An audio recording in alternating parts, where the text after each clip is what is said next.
Hi friends, நம்ம LP இருக்கிற இந்த ரூம்களில் இந்த நாய்க்குட்டி இருக்குது. அதை சொல்கிறாங்க பாருங்கள். இந்த நாய்க்குட்டி உண்மையிலேயே அழகாக இருக்குது. அதை நம்ம எல்பி சொல்லும்போது அதை விட அழகாக இருக்குது.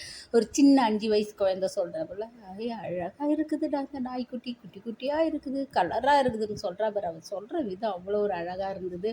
நம்ம குழந்தைத்தனமான இந்த பேச்சு தானே நம்மளெல்லாம் கவர்ந்தது. உண்மையிலேயே செமையாக இருந்தது. இந்த டீம் வந்து மும்பையில் போயிட்டு அழகான ஒரு லொக்கேஷனில் தேர்ந்தெடுத்து பாறை மேலே ஏறும் போதும் பீச்சில் விளையாடும் போதும் ஒவ்வொரு இடங்கள்லையும் அழகான ஒரு என்ஜாய்மெண்ட்டோடு நம்மளையும் ஜாலியாக இருக்க வச்சு அவங்களும் ஜாலியாக இருந்துட்டு 9 நாள் கழித்து சென்னையை திரும்புகிறாங்க.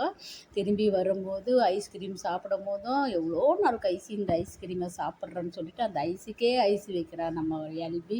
உண்மையிலே இதெல்லாம் பார்க்கும்போது இந்த டீம் என்ஜாய் பண்ணதோட எந்த டீமும் என்ஜாய் பண்ணாதுன்னு நான் சந்தோஷமாக சொல்லுவேன். ரூமில் கிறிஸ்டோபர் தூங்கும்போது கூட நம்ம எல்பி பவித்ரா சேட்டை பண்ணுறாங்க பாரு. உண்மையிலே இதெல்லாம் பார்க்கும்போது இவங்க 5 பேருமே கேர்ள் ஃப்ரெண்டு போல் அந்யுன்யமாக இருந்துட்டு அவ்வளோ அழகாக வர்றாங்க. உண்மையிலேயே ரொம்ப பிடிச்சிது எங்களுக்கு. ஏன்னா எவ்வளோ பிரச்சனைகளுக்கு இடையில் இவங்களோட ஃப்ரெண்ட்ஷிப்லாம் உண்மையிலேயே சூப்பர் தான்.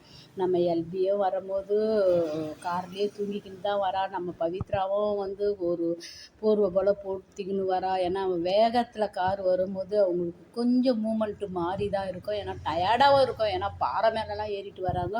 உண்மையிலே இதெல்லாம் பார்க்கும்போது இந்த டீம் அனுபவித்த சுகத்தை நம்மளும் அனுபவிக்கணும்னு ஆசையாக இருக்குது. ஆனால் இவங்க சொன்ன செலவும் வந்து ரொம்ப ரொம்ப கம்மி தான். 26,000 தான் ஒவ்வொரு ஆளுக்கும் செலவாச்சுன்னு சொல்லியிருக்காங்க. இவங்க பர்ச்சேஸ் பண்ணதெல்லாம் இது வேறு கம்மி தான். ஏன்னா அவ்வளோ சிம்பிளாக தான் இவங்க போயிட்டு வராங்க. அந்த சிம்பிள் மூமெண்ட்டில் எல்லாருக்கும் கிடைக்குமா என்னன்னு தெரியல.